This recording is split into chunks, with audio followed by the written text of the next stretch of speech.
مساء الإلهام وصباح التساؤلات. معاكم المذيع أنا وضيفتي النهاردة برضو أنا. أيوة، ما تستغربيش، ده بودكاست مع نفسي، فطبيعي أتكلم مع نفسي ومين فاهمني أدي.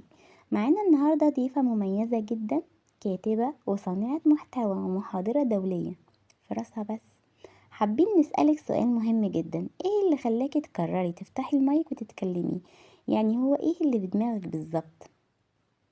أهلا. في الحلقة اللي فاتت كنت بتكلم عن فكرة البودكاست، عن إن الكلام اللي جوه دماغي مش كفاية يفضل هناك. المحاضرات اللي كنت بقولها لنفسي وبتلف في راسي كان لازم تنزل لأرض الواقع، تتقال، تتشارك، تتسمع. واللي شجعني أكتر لما شفت طريقة الوايت بورد أنيميشن، لقيت إن التعبير البصري خصوصا مع الحكي بيوصل المعلومة أسرع وأجمل وأسهل للكبير قبل الصغير. ودورت كتير على برامج عشان اشتغل عليها، ولان معظم البرامج كانت بتبقى محتاجة لابتوب او كمبيوتر، وانا ما كانش ينفع اشتغل الا من الفون لاسباب كتيرة، اولها المسؤوليات وضيق الوقت، وكان الفون هو الاختيار الامثل لاني كنت بشتغل في الاوقات البينية واوقات الانتظار او في المواصلات. وبعد محاولات كتير قدرت اوصل للبرنامج اللي شغالة بيه دلوقتي، اسمه بنيمي. وهو برنامج سهل وبسيط في الاستخدام، مش محتاج دراسة وتعليم. وده مش اعلان والله، بس حتى لو اعلان ايه المشكلة؟ اهو نبيع ونكسب. وبستخدم كذا برنامج مونتاج تاني، مع العلم اني لسه بتعلم وانا شغالة وموصلتش لأي درجة احترافية. انا بس دورت على اسهل طريقة اوصل بيها فكرتي. اما بالنسبة للافكار، في مجتمعنا الحبيب ما اثرش معانا في حاجة، يعني كل يوم والتاني موضوع وقضية فعلا بيحتاجوا مننا نعلق ونتكلم ونوعي ونحذر. فصعب ان الواحد يكون زيرو محتوى، الحمد لله يعني.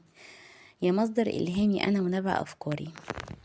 طيب، بما انك اتكلمتي عن المجتمع، شايفة ايه السبب الاساسي في الانحدار الثقافي والاخلاقي اللي المجتمع وصله؟ بصراحة حاسة ان السبب تصدع عمودين اساسيين وصلونا لهنا، الا وهو الدين والام. غياب الدين، عارفة لما تكوني جايبة جهاز وما تكونيش لسه قريتي كل تعليماته والكتالوج يضيع منك فتحتاسي؟ بس هي دي نفس الفكرة.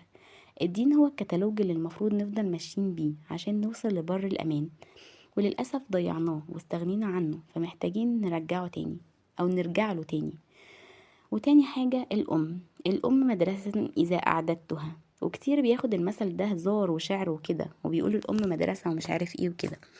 بس في الحقيقة ان لو ركزنا في المثل ده فهو بيشرح سبب واقعنا. زمان، الزمن الجميل، رغم ان الحياة كانت ابسط من كده، امهاتنا وجداتنا كانوا ناس بسيطة بس كانوا متمسكين بالاصول والدين.